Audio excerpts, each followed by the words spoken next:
Okay, so what was saying, for reparations or against? Both. We can at least have like two for both before it gets like a essay on it. Like two for four and two for both. Against reparations. Oh my god, their brain is melting for real. Jeez, can't right. Okay, hold on. Let me just talk then, and I hope you guys get it. Yes, So those shit. I can't spell, guys. All right, okay, let's move on. All right. So the first thing we could discuss probably is historical distance, right?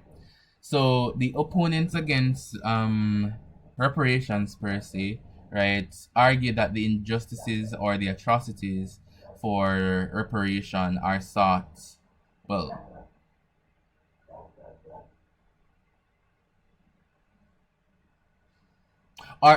the atrocities actually took place many years ago. Let's say that, right? And it is difficult to hold the present day individuals or governments accountable for actions committed by their ancestors. So we're saying that is Queenie do it, not me, right? So it's basically that.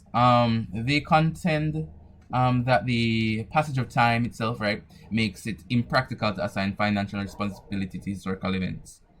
So is Queen do it, not me, right? Make it worse, Queenie has passed away, right? Plus, we never did beaten, we never in a shackles, therefore why we forget money.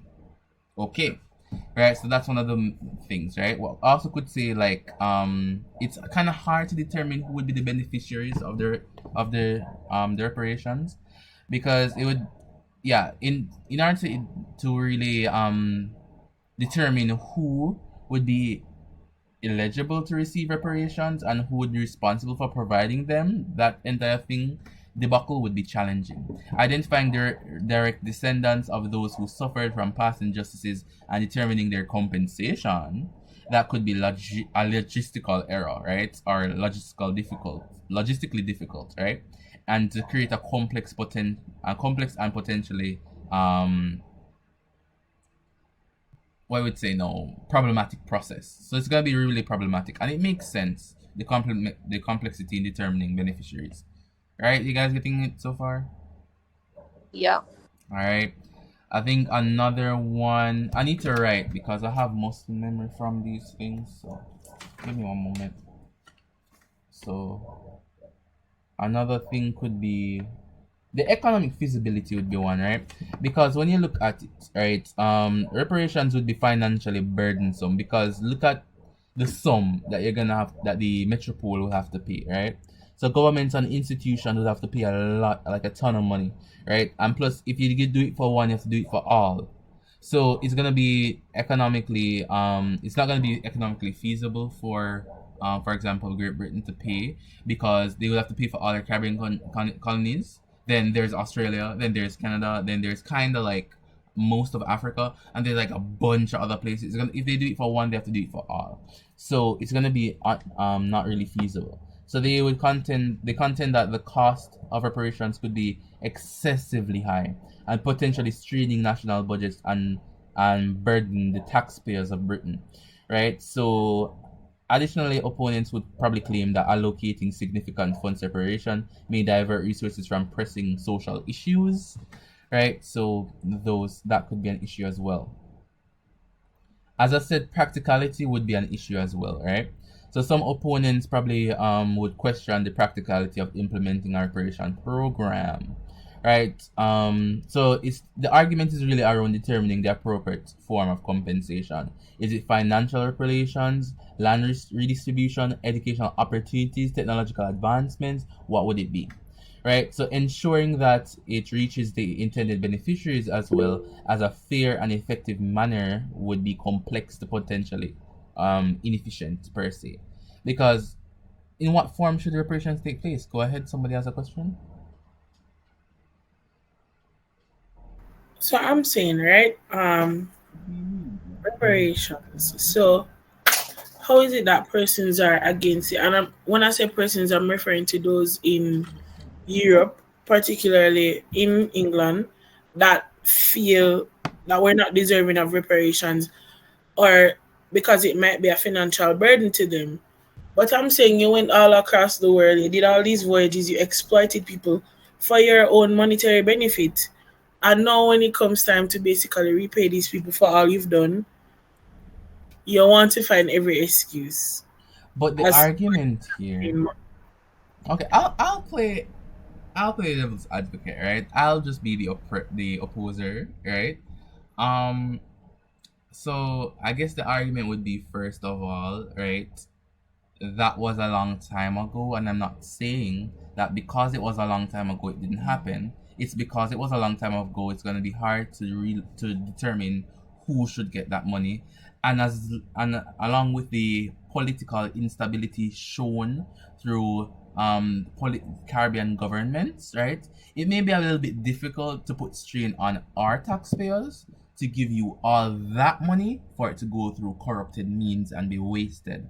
Also, it would be a burden to Britain right now. Britain themselves or herself, right? Yes, committed these atrocities, right? But who committed these atrocities? All of those persons, or most of those persons, are in fact dead and gone. So the persons who live now, who know these atrocities and have apologized for these atrocities, must give up their entire economy to please you. Let's do that with your yes. yeah. Okay, I'm just asking. I hope it's not offensive, but yeah. Oh, yeah. I feel hurt. Not for me personally, but for like all my ancestors, I feel hurt. I No, feel hurt. wait, I'm gonna do the supporting factors after. Just say I'm gonna do the supporting. Them to after. be strong. But you have to really look at it. Even when you look at the equity of it, right? The ethics of it, the fairness, right? Who is going to be getting the money, right? Based on the different historical injustices, right? It raises a question on like whether or not it would be fair, right, or equitable, right? So when you're looking at who experienced these injustices, right? It can be discrete. It can be described as probably discriminatory, right? If money or these different things are allocated to different areas when everybody's not going to get everything. So we're saying that everybody, right, ancestors of everybody within these countries have been affected by slavery and oppression and exploitation, etc., right? But only a few can get it. Is that fair? Only a few can get reparation if reparation is given, right? So is that fair? We're looking for that as well. We could often advocate for the alternative approaches, right? For example, investment in education, social problems, economic opportunities, and benefit of marginalized communities. I'm so sorry, I'm kind of heated right now. But marginalized communities. But monetary wise, giving technological support, right? Giving technology itself to the Caribbean, I don't think so. Right? We could assist in other ways, but our economy must stay intact. Right? So I would follow that. Oh my gosh, that sounds so self-centered. No, but it makes sense. No, right? be. Oh, I'm sorry. It's a debating thing. So let me see. Alright, we have to realize, right, that the economies of Europe, right, are different from the economies of the Caribbean. Yes, it looks like the economies in Europe can support their colonies through reparation, right? But the factor still remains, right? It would be unfair because certain persons will get the reparations and certain persons would not. And based on most societies, obviously the persons in higher social order will get the reparations, right? Secondly, right, it would be it would be impractical to implement because the economies themselves can't support giving millions of dollars, right? Probably billions of dollars to countries that span almost 1/3 the surface of the earth, right? Yes, that was our doing. I guess I'm taking the state of Britain, right? Our doing of conquering and exploiting all of these areas through imperialism and colonialism. But the fact that still remains today, right? Whether a man can atone for his sins when it is impossible for the man to atone for his sins, right? So it's economically not feasible, right? Determining who to get it, we don't know. If we determine who, it's going to be unfair because everybody won't get it. And the historical difference is not me do it, right? So you're telling me that if my grand uncle picks up one tree and him dead, me if I could atone for the tree? Think about it, right? Speaking about those things, I'm gonna give one last factor to support the British, right? So the focus. Support for the Caribbean better be strong. You can't. I'm saying, You're probably gonna be weak, but okay. So the focus on the present and future, right? So we could probably argue that rather than dwelling on these past injustices, right? Like if you drop on dumpling yesterday, you're gonna think about it next week, right? Instead of dwelling on these past injustices and efforts, right, directed towards we could direct all of our efforts towards probably future challenges. So we could advocate for more equitable social institutions, investment in education, healthcare, and job opportunities for citizens. We could expand, for example, the Erasmus program in Europe to Caribbean citizens. We could offer international programs to students, right, etc. Scholarships and stuff like that from persons from different backgrounds within different countries, right, that has suffered through European colonialism, right? Rather than giving money that we cannot, right? And will, okay, I can't say will not because that's not Britain's stance, right? But cannot, right, afford, right? People could argue that, oh, West Africa could not afford the raping of their entire continent and the removal of their the males and females away from the continent to destroy their economies, leading to crippling economies within West African societies today, right? But we have to look at the fairness, right? Equity. Okay, I'm not gonna do it. I was also about to do law. Equity suffers in personam rather than in rem. Alright? Equity. It's for personam rather than rem. Therefore, right, we cannot give out materialistic types of approach towards apartheid because as I said, impractical. And never we do it. Right? And it's economically infeasible. Right? So those are my, you know, points against reparations because reparation don't make no sense. I mean, all I got out of this was that Britain is broke and they're just still finding it. Please. Alright, I don't like that. I'm still gonna post this on YouTube though. There's no way I'm not posting this. Alright, so let's have a look at this. Um for reparations, right? Let me go first. I have a question, Mr. European. But then like the hap take off, no, like please don't attack me.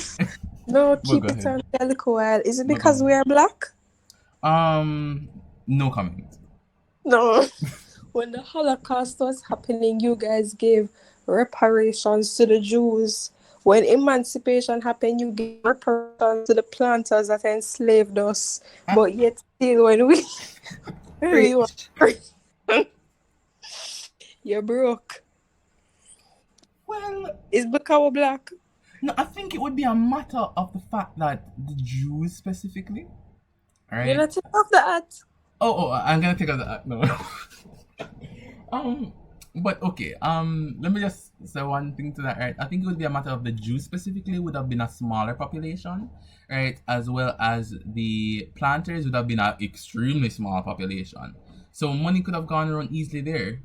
Blacks made up like a huge blacks. I don't know the percentage or the quantity, but blacks probably make up over 0.5% of the world population. Oh, we are gonna do that. Oh, impossible. What took up where you can't angle? Okay, I can't answer nothing to that. Sorry about that. Let's take away cat angle. I'm wondering how you afford voyages all around the world, but you can't afford it. Oh my, they don't like confrontation, you know. I hope you guys realize this. Britain does not like confrontation at all. Alright. Okay. Britain is in the room with us. Britain leave the room a long time. Alright? I don't think so. No comment. I'll decide on whether or not Britain leave the room when we hear the 4 reparations. Listen. Okay, okay. Let's hear some 4 reparations, right? So let me see if I can let's try battling the first point. The first point for well against would have been historical distance, right? You know how far the event happened, right? We could speak about historical accountability, right? So the proponent, so we could say that reparations are a way to acknowledge and to take responsibility for past wrongs committed against marginalized groups, such as slavery, colonization, and other forms of state-sanctioned discrimination. right? So we could argue that holding account that you should be, or Britain themselves, right, should be held accountable for these different types of historical injustices as a crucial step towards addressing historical inequalities or inequities, right? So one of the supporting points, right, or one of a point that somebody could state. Let's just say that, because I'm not saying that the British Parliament or anything like any British official said this, right? I'm just saying a point that they could state is that we should probably forget all of these things. This has happened long time ago, right? The Holocaust happened how long ago? And every single day we should remember it, right? We could speak about that as well, right? If World War I happened how long ago, right? Since a bunch of British people died or a bunch of French people died, right? It is somehow our responsibility to remember it, right? It is now soaked within our syllabus and we're not even learning African history. Yet, you cannot take accountability for the things you have done, right? Within our history syllabuses, within our history syllabuses, within West African history, within South African history, within Asian history, and within American history per se, right? Britain, France, Spain have always been some of the conquerors who have destroyed native lands, who have removed culture, who have brought upon the oppressive tenets of their altered Christian beliefs, right? And now they cannot take accountability for it, right? So one of the major proponents for apartheid, or well, no, sorry, for reparations, right? Because apartheid is just my right. For reparations would have been historical accountability, right? So somebody could argue that even though Britain or the other metropoles would have been arguing that they cannot do this or they can't do that, right? It's just showing of a lack of responsibility and a lack of accountability for something they did centuries ago. Even though they did it centuries ago, they are still profiting from it right now. Therefore, if you're profiting from slavery, you should pay for slavery, right? So that is one thing that we could state there. Another thing could probably be the intergenerational wealth gap, right?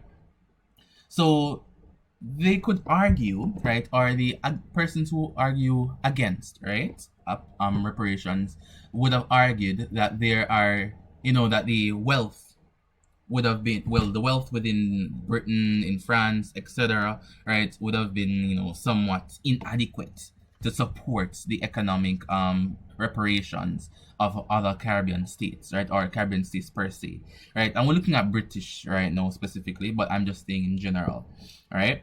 So we could say that reparations can be seen as a means of address to basically address the wealth disparities resulting from past injustices, right? So historical injustices such as slavery, segregation, and land disposition have contributed to intergenerational wealth gaps, right? So even though it could be stated that the Caribbean is well off compared to what they are now, right?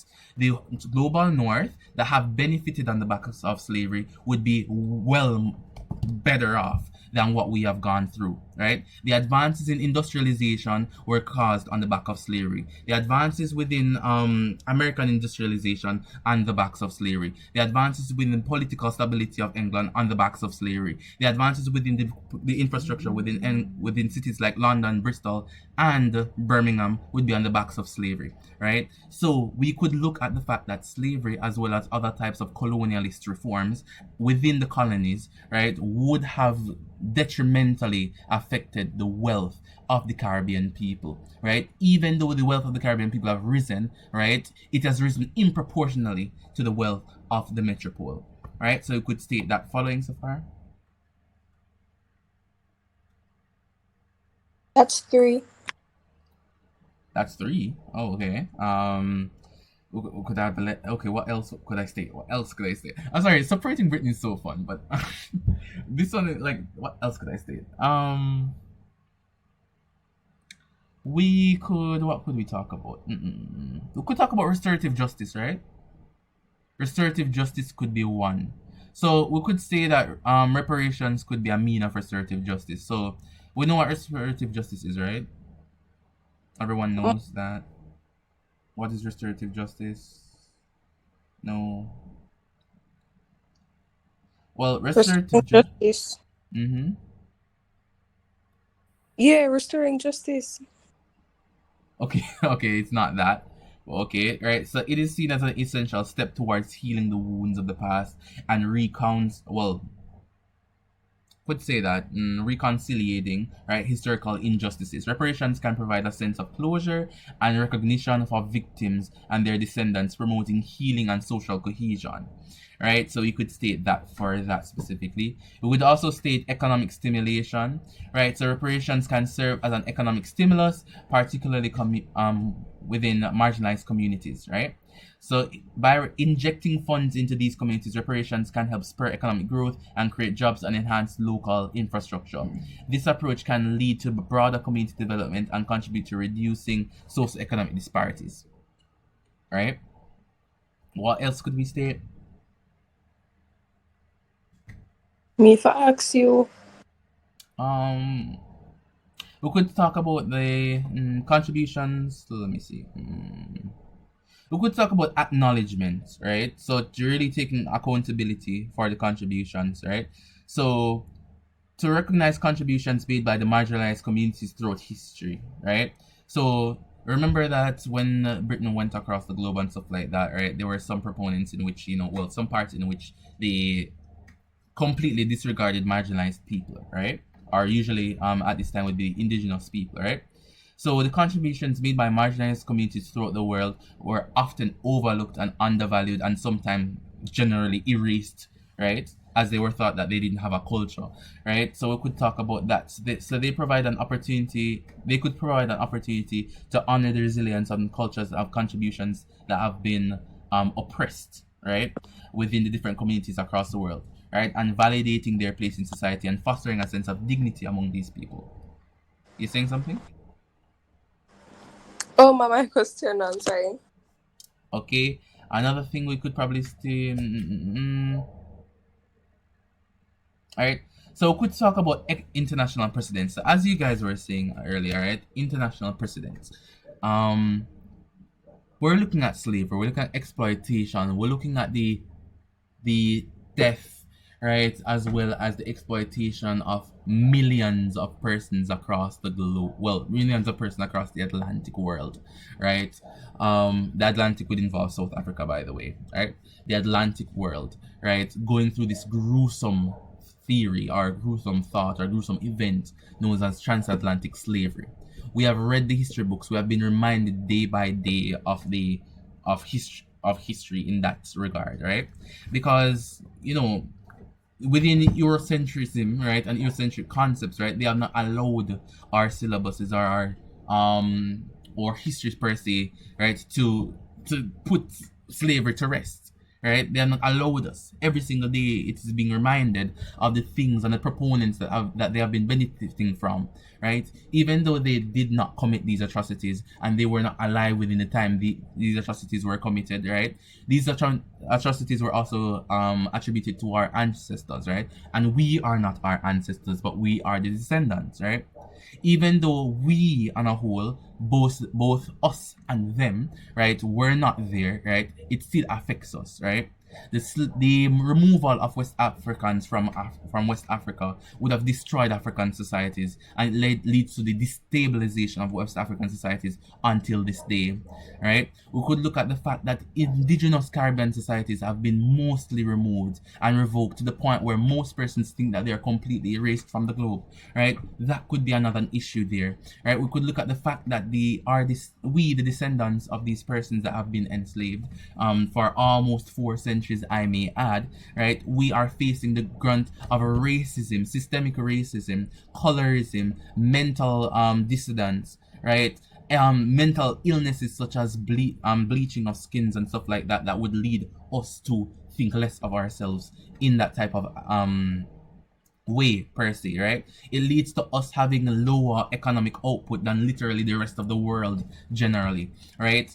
And we've looked at all of these things, and reparations have been given to persons who have gone through these different things. Reparation in different forms have been given to some Native American groups, some Maori groups within Australia, within New Zealand have been given by the British. Land distribution, to some extent, have been given to the Maori people in New Zealand, but it cannot be given to the Caribbean, of course not. right? For different groups like the Holocaust survivors, right, or Holocaust victims, well, the Jews per se, right? They have received some amount of some amount of reparation, I mean, add, right? But no, the Caribbean cannot because it's somewhat too expensive, or it's somehow, too inaccurate, right, to give it to them right now. But we could state now that there has been the precedents through Holocaust survivors, right, through different descendants of different attacks across the world, through World War II survivors and World War One survivors, that they have gotten reparations, yet the Caribbean cannot, right? So we're looking at the fact that there is international precedents that could support our points and could support our movement for reparations, yet it seems as though the Caribbean is insignificant towards European attention, right? Towards giving reparations towards these countries. I guess that is basically all I have. But I'm just saying that supporting Britney is a bit more fun because the Caribbean really have a case, I think. Just saying. LOL. Also, but like, you see, because supporting, okay, I wouldn't call them the villain per se, but being on their side, you can be sassy and all that. But the Caribbean, no, is like, yeah, big. But we need to we need to change that. But yeah, if you get what I'm saying, it's kind of easier to deny than to beg. If you get what I'm saying, or to ask. I Sorry about get that. you. To ask. And that's been their whole life ever since. To I'm deny. saying, Mm-hmm. This is I was saying denial. Okay. Go ahead. because I was listening to him and I was like, all right, this is not bad. Because I'm hearing the fours and they're actually very good. They're solid points. But then in between him being for us, he's still a part of Britain. And I'm like, the hat is off your head, oh, but it's still in your hand. I don't know. Could somebody? I don't know. I don't know about that. I'm so sorry. Sorry about that. I don't know. You could add a point like call is breaking the cycle coming of systemic inside the disadvantage. room. Go ahead. The call is coming from inside the room. It be your own people. I do. Okay, it's the thing. I don't know about that because for reparations, I understand the for reparations claims per se, right? I understand them. I understand where they're coming from, and of course, I support them because reparation, 100%, right? That makes sense, right? But reparations has never been my strong suit. The only essay I wrote for reparations is the against reparations thing, right? And then I never really did it for my exam, so it makes sense why I know against reparations a little bit more. Cause that's what I did my mock exam, so I don't know. But you have different stuff. I don't know. It's not that I am. I don't want to put in any type of like personal thing because it's going to be really getting backlash, right, from persons when they say like, "Oh, I support." Well, I am against reparation. It's not that. It's just that it's kind of easier to just shrug it off and say, "Oh, I don't know, I don't care," and then walk off, right? Because it's easier for the person denying the fact than for the person like that wants you to actually take realization for the issue. If you get what I'm saying, because you can always walk away from the conversation if you're against reparation, right? But it's harder to get their attention, right? If you're for reparation, right? So it's easier to walk away if you're against it, but it's harder to get the attention when it's for. And I think it's because of the political situation in the Caribbean specifically. But okay. The syllabus don't know. Well, there are some stuff that we didn't look at, but I guess that would be that. Should I still upload this recording? Even Yeah. though my 4 was a little bit weak. You man, you can see what I want to see the comment section. Okay, sure. I'm not going to see the colonizer in him. Miss